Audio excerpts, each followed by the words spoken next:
एका तरुण मुलाचं नुकतंच लग्न झालं होतं. आता लग्नाच्या काही महिन्यात अमोलला वाटायचं आपण आयुष्यातला सगळ्यात योग्य निर्णय घेतलेला आहे, परंतु त्याच्यासोबत तो धक्कादायक प्रकार घडलेला आहे. चॅनलवरती पहिल्यांदा आला असेल तर गुन्हेगारी वाचना या चॅनलला तुम्ही जरूर सबस्क्राईब करून घ्या.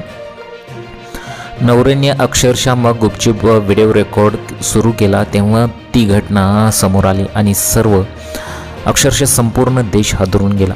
सोशल मीडियावरती काही फोटोज आणि व्हिडिओज व्हायरल केल्यानंतर ही घटना उघडकीस आली. नक्की या घटनेत काय घडलेलं आहे ही संपूर्ण घटना आज आपण बघणार आहोत. लोक लग्न करण्यासाठी का घाबरतात हे सुद्धा तुम्हाला आज समजेल. तर संपूर्ण घटना तुम्ही नक्की पहा. पुढे काय घडलेलं आहे. आजकाल सोशल मीडियाचा वापर प्रत्येकजण करत आहे. प्रत्येकाच्या हातात मोबाईल आहे. प्रत्येकजण मोबाईल वापरतो. या मोबाईलच्या वापरामुळे कुठेतरी संपूर्ण पिढी बर्बाद होत चाललेली आहे. जुनी पिढी असू द्या किंवा नवीन पिढी असू द्या, या मोबाईलमुळेच ही पिढी बिघडत चाललेली आहे. आता लग्नाच्या पहिल्या काही महिन्यात अमोलला वाटायचं आपण आयुष्यातला सगळ्यात योग्य निर्णय घेतलेला आहे. नेहा तशी शांत होती, समजूतदार होती आणि सासरच्या सगळ्यांशी नीट वागायची.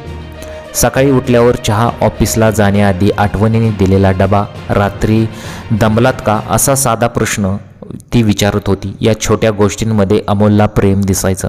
आता तुम्हाला सुद्धा ही एक सामान्य गोष्ट वाटत असेल की त्या मुलीचं नवीन लग्न झालेलं आहे, ती नेहमी इतरांप्रमाणे ती वागत आहे की उठल्यावर चहा देते, ऑफिसला जाण्याआधी आठवणीने डबा देते, रात्री दमलात का हे सुद्धा विचारते. परंतु पुढे अशी काही घटना घडलेली आहे की तुम्हाला याच्यावर विश्वासच बसणार नाही की नवीन लग्न झालेली मुलगी म्हणजे ती नवरी अशा प्रकारे वागू शकते की तुम्हाला सुद्धा एक मोठा धक्काच बसणार आहे. तुम्हाला ही सर्वसामान्य गोष्ट वाटत असेल, परंतु नेहा मात्र आतून वेगळीच लढाई लढत होती. लग्न ठरलं तेव्हा तिने विरोध केला नव्हता, पण मनातून स्वीकारही केला नव्हता. तिचं मन अजूनही अडकलेलं होतं. ते म्हणजे आकाशमध्ये कॉलेजपासूनचा प्रियकर.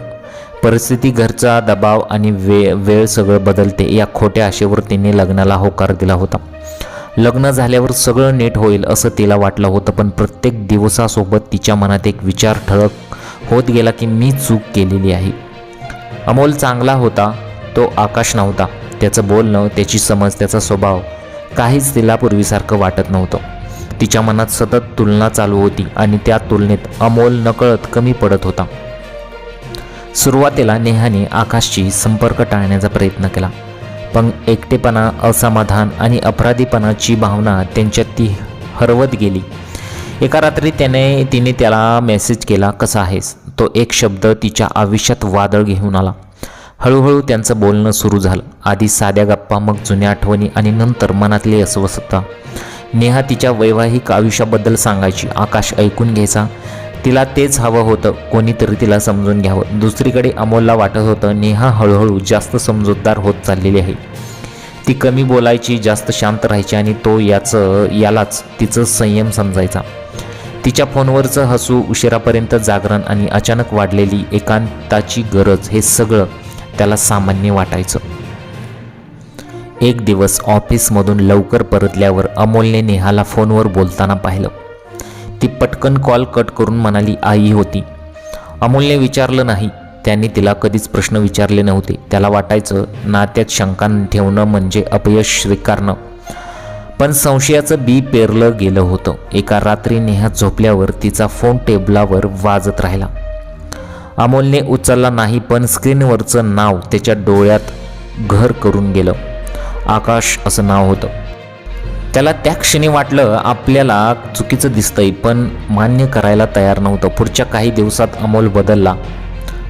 तो निरीक्षण करू लागला. नेहाच्या शब्दांमध्ये विसंगती, तिच्या वावरण्यात अंतर आणि तिच्या डोळ्यात कुठेतरी हरवलेली नजर सगळं स्पष्ट होत गेलं.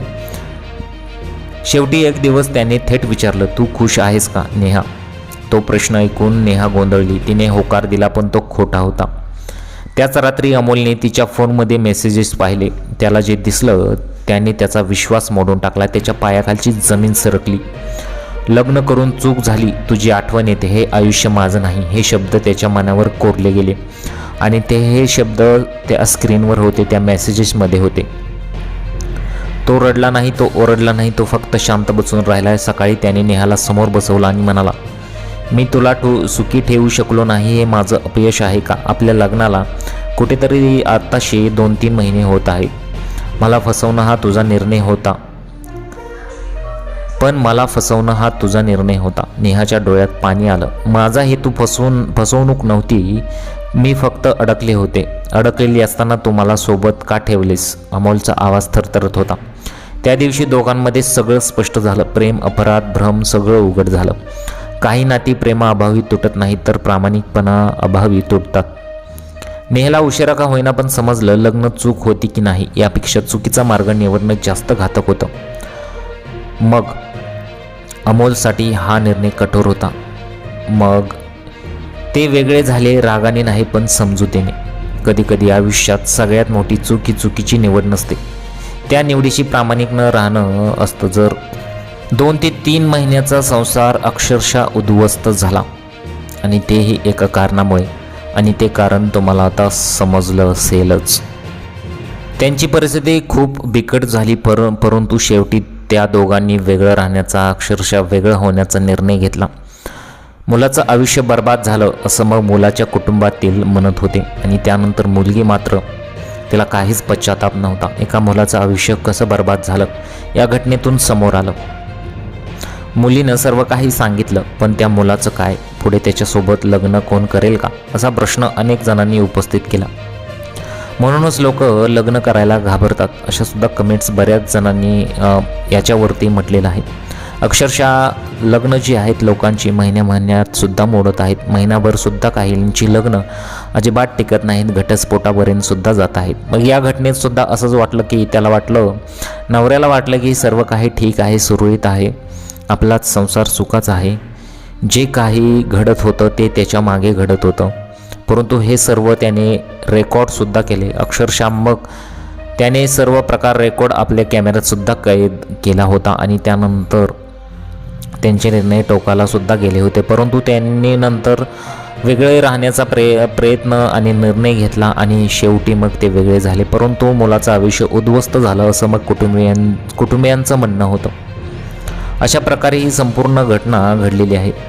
या घटनेमध्ये अक्षरशः मग मुलाचं आयुष्य बर्बाद झालेलं आहे की नाही ते आम्हाला कमेंटद्वारे तुम्ही जरूर कळू शकता. अशा घटना भारतामध्ये प्रचंड वाढत आहेत. याला काहीतरी कारणे, कोणती ना कोणती तरी कारणे जबाबदार आहेत. पहिलं कारण म्हणजे सोशल मीडिया. मग असे बरेचसे कारणे आहेत, संस्कार आले, या सगळ्या गोष्टी यामध्ये येत असतात. तुम्हाला या घटनेबद्दल काय वाटतं? तुमच्या प्रतिक्रिया आम्हाला कमेंट बॉक्समध्ये जरूर कळवा. गुन्हेगारी वाचना या चॅनलवर तुम्ही पहिल्यांदा आला असेल तर चॅनलला जरूर सबस्क्राईब करून घ्या.